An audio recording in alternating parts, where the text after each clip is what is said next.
des cathédrales, la réouverture de Notre-Dame. Ah mon Dieu, que c'est beau.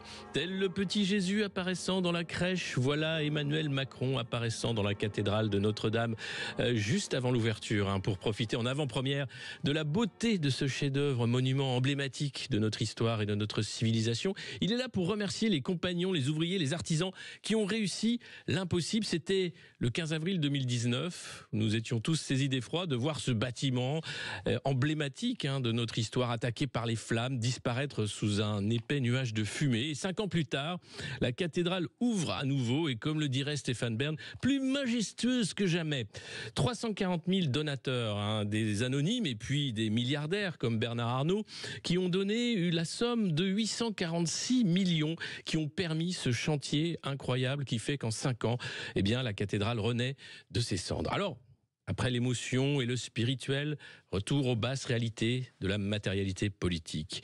D'abord, il y a eu le crime de lèse-majesté de Paris Match, qui a publié les photos.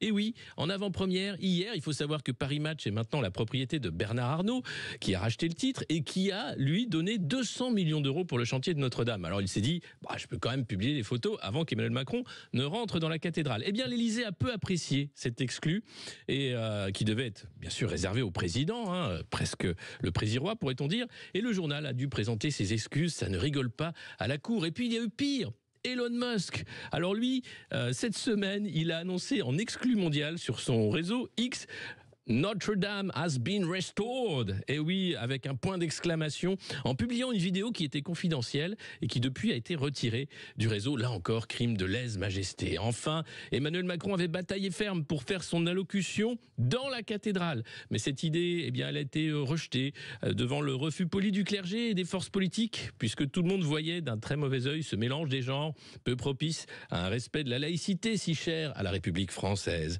Là, Emmanuel Macron fera un discours court sur le parvis de l'édifice. Et avec tous ces efforts de la présidence, y aura-t-il un effet Notre-Dame pour la cote de popularité d'Emmanuel Macron, qui est devenue en réalité une cote d'impopularité qui côtoie les sommets de la flèche de la cathédrale? Rien n'est moins sûr. L'effet bâtisseur risque de faire pchit, car voir le président dans une certes magnifique cathédrale rutilante et restaurée, quand on voit l'état du pays qui ressemble plus à un champ de ruines qu'à une belle cathédrale restaurée, c'est vrai que là, ça fait un drôle de contraste. Et pourtant, Emmanuel Macron, il entend bien profiter au maximum de la communication autour de la résurrection de Notre-Dame. Visite du chantier, aujourd'hui en audiovision sur le site de l'Élysée, allocution sur le parvis le samedi 7, et hop, le lendemain, direct à la messe. Eh oui, on peut imaginer Emmanuel Macron brûlant un cierge et prier pour Michel Barnier, essayant d'obtenir la bénédiction du Très-Haut pour finir son mandat sans tomber sous la barre des 10% satisfait de son action. En revanche, connaissant le président, il n'ira pas à confesse. Et puis, il y en a un grand absent quand même de cette réouverture, c'est le pape, qui préfère aller en Corse plutôt qu'à Paris pour l'ouverture de la cathédrale. Alexis Poulain, sans réserve.